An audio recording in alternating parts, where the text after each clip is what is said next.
Welcome children. Today's worksheet number 44, periodic classification of elements. In this worksheet we will discuss about the classification of elements and what is the need of classification of elements.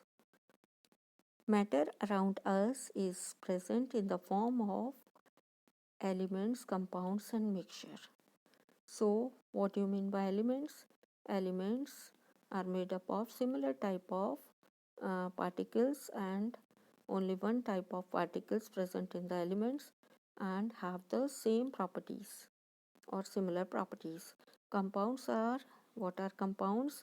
When two or more than two elements chemically combine together, they form compounds, while mixtures, when two or more than elements or compounds mix together in any ratio, they form mixtures. Elements are substances containing atoms of only one type. Examples: sodium, magnesium, gold, silver, Ag, or any other elements you have studied in the class 9th. Hydrogen, helium, all these are elements. There are 118 elements known to us. Till today, 118 elements known to us. All these have different properties. Out of these 118, only 98 are naturally occurring while other 20 elements are man-made. Now the question arises, need for periodic classification. So, what is the need for periodic classification? Elements were classified so that they could be studied easily and in organized manner. As different elements were being discovered, scientists gathered more and more information about the properties of these elements. They found it difficult to organize all that was known about the elements. They started looking for some pattern in their properties on the basis of which they could study such a large number of elements with ease. The earliest attempt to classify the element resulted in grouping then known elements as metals and non-metals. So first of all elements classified as metals and non-metals. Later, further classification were tried out as our knowledge of elements and their properties increase.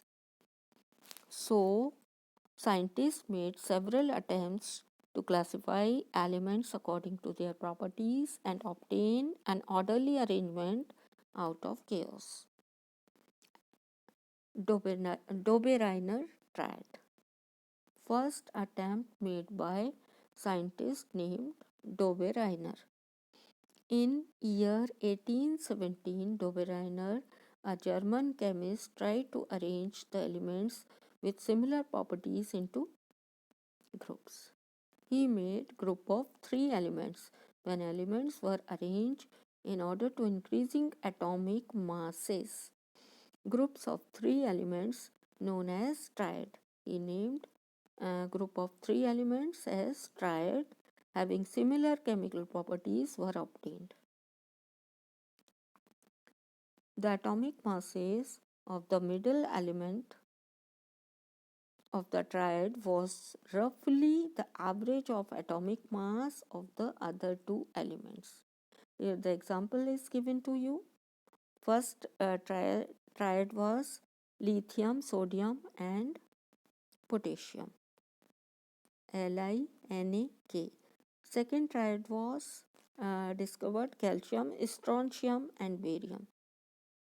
Third, chlorine, bromine and iodine.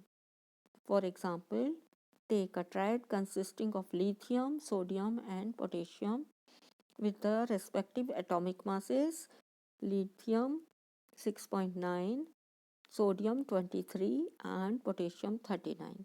The average of the atomic mass of lithium and sodium is 22.95, which is roughly equal to the atomic mass of sodium, which is 23. Now we will discuss limitations of Dobereiner triad. Dobereiner could identify only 3 triads from the elements known as that time. कितने triads बनाए? He get only 3 triads. Hence, this system of classification into triads was not found to be successful.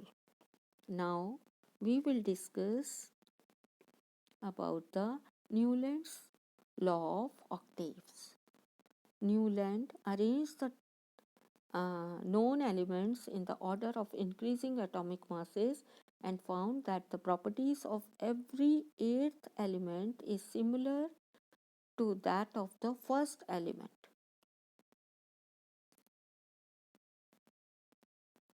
He compared this to the octave found in music and called it law of octave. For example, the properties of lithium and sodium were found to be same. He arranged the elements in their increasing atomic masses. First row is hydrogen, lithium, beryllium, boron, carbon, nitrogen, and oxygen. These are 7 elements 1, 2, 3, 4, 5, 6, 7. So, he arranged 7 elements like the music octave sa re ga ma pa dha ni, and he found that the eighth element is similar to that of the first element. The properties of eighth element is similar to that of first element.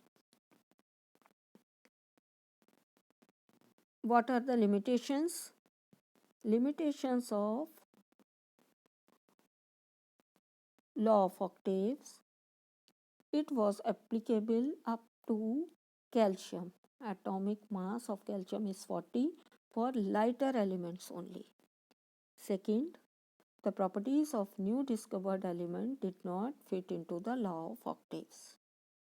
And third, to fit elements into his table, Newlands put even 2 elements together in one slot like nickel and cobalt, and also 2 in the column of unlike elements having very different properties. So these are the limitations of law of octave or Newland's octave law.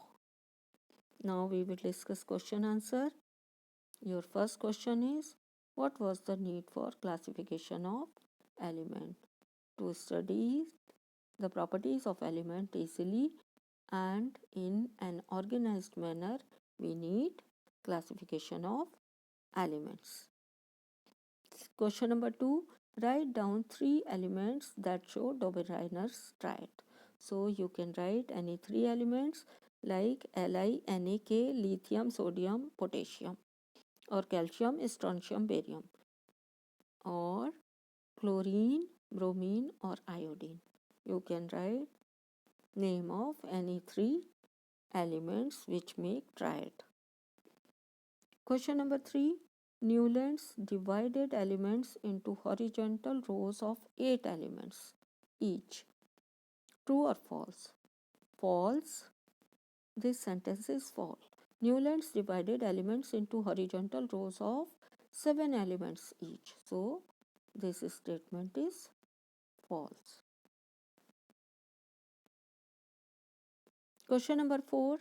Write down the 2 drawbacks of Newland's law of octave.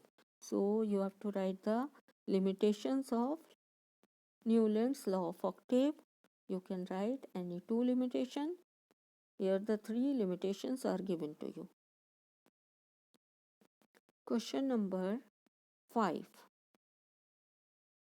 Can following groups of elements be classified as Dobereiner triad? First is sodium, silicon Si, and chlorine Cl. Atomic masses are given to you: beryllium 9, sodium 23, magnesium 24, silicon 28, chlorine 35, and calcium 40. So first case, which is sodium, silicon, and chlorine. When we uh, when we calculate the atomic masses wise, so we get the atomic mass of silicon is given to you 28, and we get the atomic mass 29.2. But sodium, silicon, and chlorine can't be classified as Dobereiner triad, although the atomic mass of silicon is average of the atomic mass of sodium and chlorine. But all these elements do not have similar properties, so these group of three elements or triad can't be classified as Dobereiner's triad. Second case, beryllium, magnesium, and calcium. Yes, beryllium, magnesium, and calcium can be classified as Dobereiner's triad because the elements beryllium, magnesium, and calcium have similar properties, and the atomic mass of middle element magnesium is almost equal to the average of atomic mass of first element beryllium and third element calcium. Thanks for watching.